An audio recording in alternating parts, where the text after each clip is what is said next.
Hello, my fellow Ripplers. This is Chris Miles, your cash flow expert and anti-financial advisor. Chris Miles was able to retire twice by the time he was 39 years old. But he's not content to just enjoy his own financial freedom and peace of mind.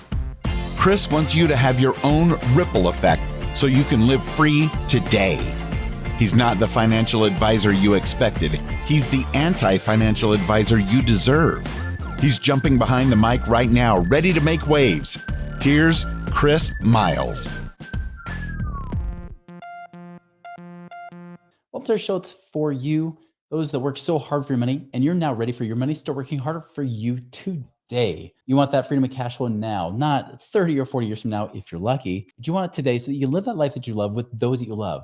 But it's not just about getting rich. It's about living a rich life, because as you are blessed financially, you now have a greater capacity to bless the lives of those around you. Because why? You're not freaking worried about your own needs. You're not having to focus on your own selfish needs and try to take your own bills, because you know that you're taken care of.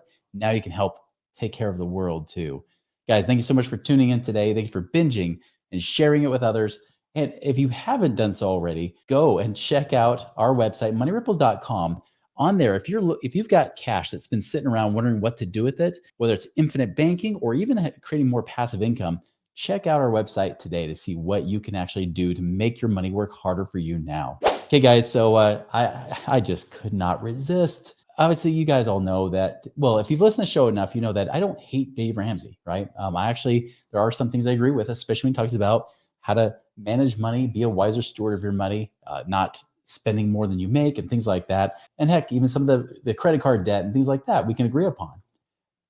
And yet, when it comes to wealth and money, it's fascinating that even the people on his own team, people that are his own co-hosts, may kind of disagree with him, and he still refuses to open his eyes and see truth. Let me share with you what I mean as he blasts his co-host here. And I'll tell you this, what this co-host is saying, I'm actually kind of in agreement with. Another flaw with FIRE is that they say you can withdraw 4% of your nest egg, but you'll really need to withdraw closer to 3% if you retire that early. So look at this. If you've saved $1.5 million by your 30s, that amounts to living off $45,000 a year. We're talking about living for 55 years off one account and not depleting it. And if you withdraw 4%, there's a higher chance that money's gonna run out well before that time is up. This isn't a wet finger in the air. I don't know why wet fingers are in the air, but they are sometimes. This is just honest math. Literally, there's a site called honestmath.com, and they ran 10,000 different financial simulations to get this chart and show you these numbers. All right, so let's look at this chart. On the left side, we see years in retirement. On the top, we see the withdrawal rate. And as you can see, if you have a 30-year retirement with a 4% withdrawal rate, you're gonna have 3% of that account balance remaining 30 years later. That's kind of scary considering you're going to retire at 30. And so a 30-year retirement means at 60, you're flat broke and you still might live another 35 or 40 years. I am never going to financially recover from this. Okay, so let me summarize a little bit of what he's saying here. He's saying for those that are trying to do the FIRE method, right? Financially independent, retire early. It's very popular with groups, especially those under the age of 40 and sometimes in their 20s and 30s mostly. And they're saying, hey, I can retire now by living on 4%. Well, what he's saying is there's actually proof, there's math that's been done saying that might be too much. And what he's saying is that really in 30 years, it's very likely you will run out of money. And that's just based on different scenarios, right? That's the majority of scenarios you'd be running out of money. So if you're 30 years old, trying to retire now, say I'm good to go, that means in 30 years when you're 60, you're back to working again. It's not exactly being financially independent. That's what he's really saying here, especially those younger. But this would also apply to those trying to retire earlier, or maybe try to retire in their 60s, but live longer. This still applies. But when we move on to the 3% withdrawal rate, you will see that even 35 years into retirement, if you withdraw 3% a year, you'll still be left with 90% of the account balance. That's pretty impressive. And you can even see if you go down 45 years, you still have 37% of that account balance remaining 45 years in. Okay, so that's what George says. Now, there's a lot of assumptions here that we're going to go into about that math where he might even be a little overly optimistic. But let's see what Dave Ramsey says in response to this. So my question today is I'm baby step 4, 5, and 6. I have about $120,000 saved for retirement. That's across my IRA, my Roth IRA, my wife's Roth IRA, and the 401k. How old are you? And I'm 30 years old. Good for you. Well done. Thank you. I feel from what I've been running the numbers with that I'm on the teetering edge of coasting financial independence. And I'm trying to best understand my plan with the end in mind. So how I'm going to turn that nest egg when I retire into income. I found on your website a little article that talks about 4 to 5% withdrawal rate. And I was trying to run the numbers around that, and I thought I was close. And then about a month ago, George Kamel released a video that said that the withdrawal rate for a 30-year time horizon should be closer to 3%. So if I can establish financial independence comfortably, then I was wondering if I could ease up on baby step 4 to pay off the house faster. Okay, I'm a little confused because I don't know what the hell George is doing a 3% withdrawal rate, because that's absolutely wrong. I'm gonna have to find out where that video is and get it taken down. It's called math. Because that's just wrong. You don't need to have a 3% withdrawal rate. That's ridiculous. See, team, the phone calls are flooding in. That's probably a telemarketer. Or I hope you misunderstood. I hope we didn't put out trash like that. Was it 4 to 5%? Like that? No, it shouldn't be 4 to 5%. It ought to be more than that. I mean, if you're making 12 in good mutual funds and the S&P is average 11.8, and if inflation for the last 80 years is average 4%, if you make 12 and you need to leave 4% in there for inflation raises, that leaves you 8.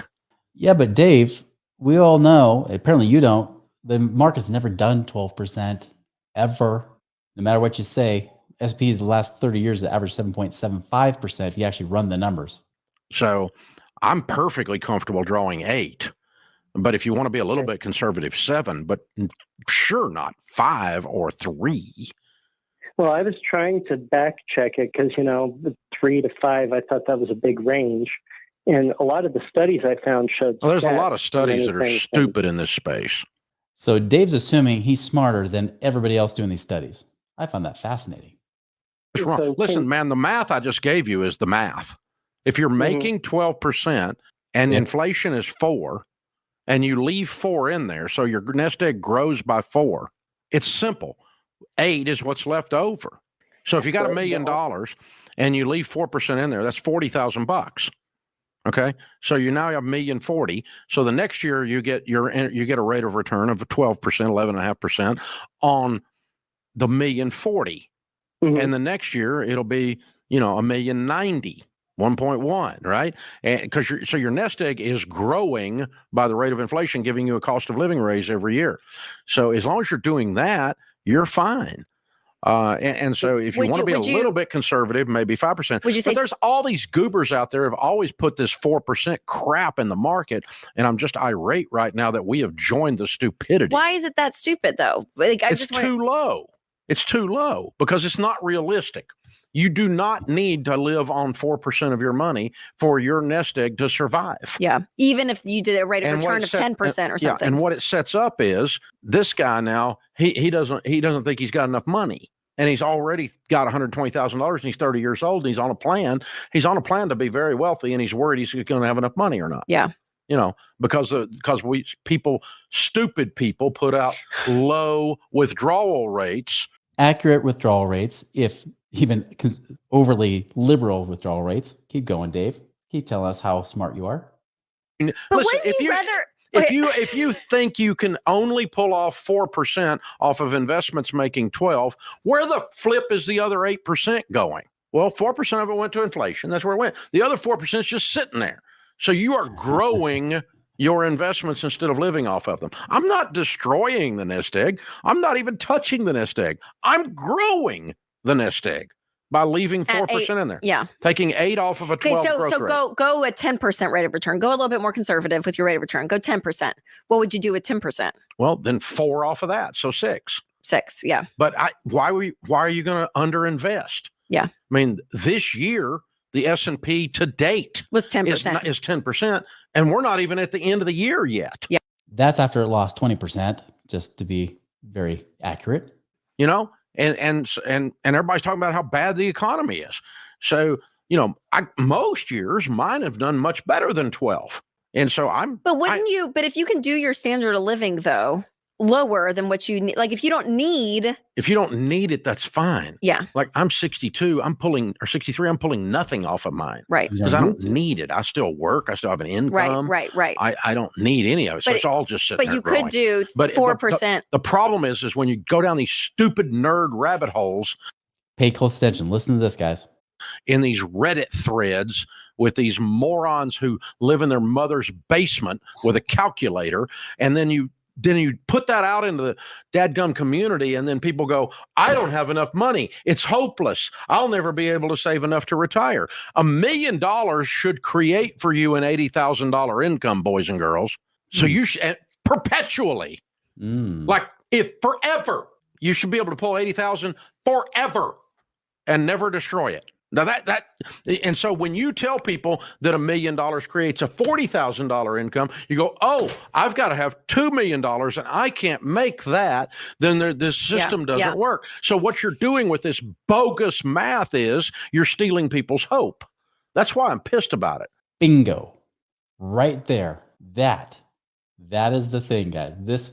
He just said the truth. He just said the very thing that got me to leave being a financial advisor. The difference is he gets paid millions and millions of dollars to keep teaching you this stuff. For me, I was pretty fortunate that I didn't make that much money as a financial advisor. I hadn't got my career to the point where I was making hundreds of thousands of dollars, whether I did anything or not. So there was a less of an incentive for me to lie to somebody. But look what he just said. He's like, those people that crunch their numbers with a calculator. I wish Dave would use a more accurate calculator more often. He would actually come up with some better numbers here, more conservative, like what they're talking about, because it's just not true. But it does still hope, because when I started running real numbers, when I started putting inflation in closer, not even up where inflation is currently, even just a little bit, and I brought the returns of the market down, I realized the stock market wasn't returning as high as what Dave's claim. It's not 12%, and it's not even 10%.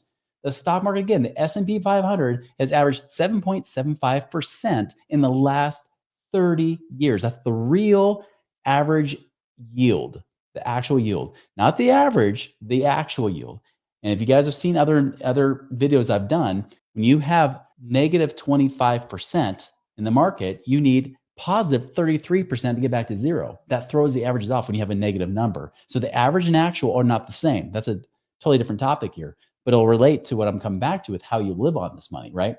So anyways, this is the big problem he's talking about. He's saying you should be able to live on 8%. And so he's saying 4 or 5 is conservative. You should be able to live on much, much more than that for 30 years, because he thinks the market will keep doing it. And he thinks you're going to be invested in the market. If you're retired, should you be putting 100% of your money in the stock market? Doesn't that sound a little bit risky? So where do these numbers come from? Well, I'm going to show you here. I'm going to show you exactly where they come from, because it's not the same. Okay. So we're looking at an article here talking about Morningstar. Now, if you don't know who Morningstar is kind of regarded for, when I was selling mutual funds, it's kind of like the company that you listen to, right? So when he's talking about nerds in their basement, the Reddit people that are living in their mom's basement, these are not these nerds. These are people that are actually much more highly qualified than Dave Ramsey. Even if I don't totally agree with Morningstar, they're still way more qualified and more intelligent than Dave is. And yet he's questioning their math because it doesn't add to his simple math. Well, your math is wrong, Dave. I'm sorry. So here's where their math comes from. They were saying, and this is just released this week. Now, I have mentioned it from end of 2021. After that, they actually said it was 3.3% you could pull off. Well, they've been creeping up their numbers lately. So it even says that now, it was last year 3.8%. Now they're saying pretty much 4% should be a safe way to draw it, is what Morningstar is saying. Now, I thought that's interesting, considering we are in a down market year. Now it's recovered a little bit, but it's still down from what it was in 2021. So he's saying the reason, here's what they say. Why the raise for retirees this year? Here's why. Higher bond yields make everything easier for retirees, and it helps explain why the safe withdrawal percent corresponds to portfolio with just 20 to 40% in stocks, right? So they're saying because interest rates gone up, hey, you can pull off more money. But here's the crazy thing, is that they're based on a 30-year time frame. Who's to say that interest rates are going to stay higher? Maybe they will, maybe they won't. So what was that? How was that any different really from a few years ago? Well, a few years ago, interest rates were so low, so we wanted to give a conservative number. Oh, well, interest rates are higher short term, so that's better. So already I see there's a flaw here because they're just basing on of, oh, well, if bonds just stay higher, then we're good. Okay, well, that's good. Now they even said now they did say with investing 70% in stocks, if you did that, then your safe withdrawal rate goes down to 3.8. So you can withdraw less because they're saying it's more of a gamble to try to pull out more money with the stock market. I'll show you what that means. So anyways, here's what it's saying. They're saying, like, of course, they're expecting returns of over 9.5% with, all equity portfolio. I think that's overly aggressive. That's not reality. And then they say also that 4.81 on bonds, right? Now they say this, they say taking less investment risk makes sense for retirees who are seeking the high degree of certainty and consistency in their annual cash flows with a 90% probability of not running out of funds. So they're saying if you pull out that 4%, 90% of the different simulations they did of different things happen in the market, 90% of the time you wouldn't run out of money. That still means 10% of the time you ran out of money. So they're saying more likely than not, you're okay, right? That's one thing I think is scary. Now, here is the other variable. They do factor inflation. What did they factor inflation to be? They're guessing inflation is only 2.42% versus the 2.84% last year. So what did the numbers get better? They expected higher returns from bonds and expected a lower inflation number overall over time. You see a problem already? 2.42%. That is ridiculously low. We've never really truly been in that place. Now, government might say one thing, but we already know the government manipulates those numbers. Inflation, even in lower times, is still at least 5 to 10% a year. It's not a new thing. Inflation's been prevalent always, especially since we got to take off the gold standard, and especially since they started manipulating those numbers after the 80s, the 90s, and the 2000s. They've been messing with the inflation numbers to report wrong numbers. So already they're basing this on the government lied about numbers, right? Where they've taken things out to make it a little bit more conservative of a number. And why do they do that? They did that so they could pay less Social Security to you. So they don't have to pay as much raise, let Social Security last longer, not run out of money as quickly if they went off the old models of factoring in inflation, which was really true math is what they were doing. If you ever question that, go to shadowstats.com. You'll find it there. So anyways, so bad assumptions. One is assumption that the market might perform a certain way. Two, that inflation's lower. And they're still saying you could pull off maybe 3.8 to 4% a year. Here's the problem is that everybody's literally banking on the fact that this is going to be real. But what if inflation is higher? What if it is double? Does that mean now you've got to live on 2% instead of 4%? Possibly, right? And especially if you're trying to retire early, 2% probably is safer. But then come back to Dave's point, he's saying, well, if you make 10%, inflation's 2%, you make 8%. That's math. But he hasn't really factored in something, is that most people's portfolios, when they get to retirement and they try to be more conservative because they don't want to be in the market when they pull out money, it starts to come out. It's called disinvesting, when the market goes down and you pull out money at the same time. All right, so let me give you a scenario. I wish I could whiteboard this out. Maybe I'll just have my video editor do this for you. So pretend you have $1 million, right? Now, Dave's saying you should be able to pull out 8% a year. Well, that's $80,000 a year. Well, here's what happens. Say that $1 million, you pull out $80,000 a year. Now you're down to $920,000. But the stock market drops like it did last year, 20%. Well, now you're $920,000. When you lose 20%, that now means you're left with about $180,000 less. So that would bring you down, 920,000 minus 180,000 brings you down to $740,000. Now he's saying, well, the next, this last year is 10%. The year's not over yet. Well, you're right. The year's not over yet. Well, you're now at $740,000. But remember, you were trying to live on 8%. So you're going to try to pull out $80,000 again because you're counting on $80,000. But by the way, inflation is a little bit higher. So you might want 5% more. So you might say, well, instead of $80,000, I'm going to pull out $85,000. Well, you pull out $85,000 next year. Now you're you're $740. So now you're down to $655,000. Well, good news. The market went up 10%. Let's just say that next year. Well, great. Well, then you recover some of that loss. Well, now your 655 is now just over, it would actually put you at 720,000. So now you recovered to 720,000. But remember, you thought you'd be just fine because, hey, the market's better than what you're doing. But you already went from 1 million to 720,000. And you still want to be pulling out maybe 85,000, maybe 90,000 the next year as inflation keeps going up. Again, they're trying to factor in inflation. You need to pull out more and more each year. Well, what if that next year, let's just say we keep it 85,000, you pull that money out. Once again, you're now left with 635,000. Now let's just say the market goes up, but it only goes up 5%. Well, guess what? Now you're at 666,000. Well, that's the number, great number, isn't it? 666,000 is where you're at now. But guess what? Inflation's still kind of kicking your butt. You got to pull out 90,000 next year. So you pull out 90,000. You're now left with 576,000. But remember, like still average, we're still doing good. And let's just say it goes up another 10% the next year. Oh, good. We need that. So 1.1. We're up to 634,000. But I want to take out 90,000 next year. So $90,000 taken out the next year. And you're at 544. All right. Well, what if the next year you actually did lose another 20%? Well, that 544 times 0.8, 435,000. But you still got to pull out, say, 95,000 this year. So now you take out 95,000. You're now at $340,000. Are you getting scared yet? Because now you're at the point where you have to live on almost 100,000 a year. You only got 340,000. Do you see my problem? Now, let's just say the next year, great year, up 25%. I'm going to even do that, 1.25. So, oof, boom, 425,000. Dodge that bullet. Oh, but I got to take out now with inflation after now. It's been probably 7 years or so that I've been doing this now. So minus 100,000 leaves you 325,000. Even the market goes up 10%, you only made 32,000 bucks. You still got to live on $100,000 a year. That is the problem, guys. The market, all it has to do is have a few bad years and you start to run out of money much, much faster, much faster. This is why when he's talking about living on 8%, it doesn't work. You will run out of money in the next 10 to 20 years, depending on how the market does. Now, versus if you took out 3%, you got a much better chance. Now, if you're younger, like if you're 30 years old, trying to be financially independent, retire early, 2% is probably a better number so you don't run out of money. This is what I mean about disinvesting is that what they don't really factor in is, yeah, you can have that money coming out, but when you pull out money at the same time, imagine if you lost 10% from $1 million, you're down to 900,000 and then pulled out 100,000 to live on, you're now down to $800,000. You've just lost a lot of your cash. You would have to make up now at least a 25% return to get back to $1 million again, right? It's huge, a huge big gap. And if it doesn't do that, well, now what? You're just losing money slowly along the way while your needs still go up. Does that make sense? So anyways, that's my point. That's the big thing I want to really drive home, guys, is that you need to make sure that you stop listening to these talking head guys that really just speak out of their butts. I mean, he really is coming out with numbers just based on theory, but not actual practicality.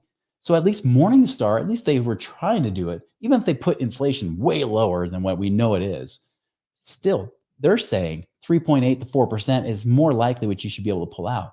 So, I think for, George there to get slammed by his own co-host, Dave Ramsey, by his boss, Dave Ramsey, I think is unfair. I think he was doing a better service for people, especially if you're trying to be financially independent, retire early. He's definitely doing a better service. But does Dave listen? No, he doesn't listen. He uses assumptions that he thought worked many, many years ago and just don't apply till today. And for the most part, never ever did apply because he's just come out with overly inflated numbers. And like he said, when you bring reality to it, people lose hope. Well, of course they do, Dave. So you're just selling them hopium, aren't you? You're just selling the things that they want to hear to make them feel warm and fuzzy about it. But in reality, they still live lives of struggle, having to live cheap on rice and beans or worse, just so that they can let their money stretch out because they listen to you. That is uncool in my mind. That is lacking integrity. That is bordering on being a liar in this case. I think that's bull. I think that's horrible to do to people. Give them the reality and then give them hope by giving them something better than the stock market. The great thing is that our clients, when they know they can make 10% or better returns on their money, that's contractual even in many cases where they actually get paid that based on a contract, not based on market guessing, but actually on a contract, they get paid 10%. That $1 million now pays them $100,000 a year. They can know more what to expect. They have better hope because it's real. It's not speculation and it's going up and down with the markets. That is real. That is predictable. But unfortunately, he doesn't teach that. Even though he's made lots of money in real estate and in business, he still teaches you to put your money in the market where he doesn't even pull it out because he doesn't need it. He's different than the average American. He's telling you to do something he doesn't do himself. You can do it better by you living a better life. So guys, my challenge to you is question the crap out of people like him. Really, if you want to be in the stock market, great. Live on 2 or 3% and you might be able to make it. But if you want a better lifestyle, you want it to work harder for you so you don't have to work so hard for it, let's look at some alternatives that might be better. You can check out more information on moneyripples.com. Make it a wonderful and prosperous week. We'll see you later.